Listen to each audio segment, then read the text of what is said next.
Guys, আজকে আমি আম মাখা করেছি। এর মধ্যে নুন আছে, পরিমাণ মতো নুন, একটু লঙ্কা গুঁড়ি আর একটু সস আছে, আমি মাখিয়ে দিলাম।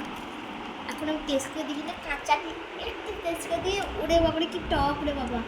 এই আমটা অনেক বড়। এই আমটা একটু টেস্ট করে দিয়ে, কাঁচাটা কি টক, দাঁত টকে গেল আমার। মানে আমি টক খাই, তো আমার মা টক খায় না। এবার আমার এখন তো মা নেই, আমার মা তো অফিসে। মাকে না এটা দিলে না এরকম করবে। মা তো টক খায় না। আমি আমার যদি টক লাগে, মায়ের কত টক লাগবে বলুন। তারপর তো আমার আমাকে হয়ে গেছে, এই দেখুন গল্প করতে করতে। আমি একটু খেয়ে দেখতে আসছি।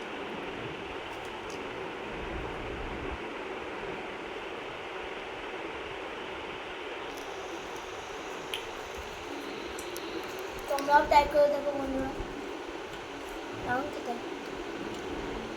Like, comment, share, subscribe, follow করতে একদম ভুলবেন না। আমাকে অনেক সাপোর্ট করবেন, আশীর্বাদ দেবেন, যাতে আমি আরও এগিয়ে যেতে পারি ভবিষ্যতে।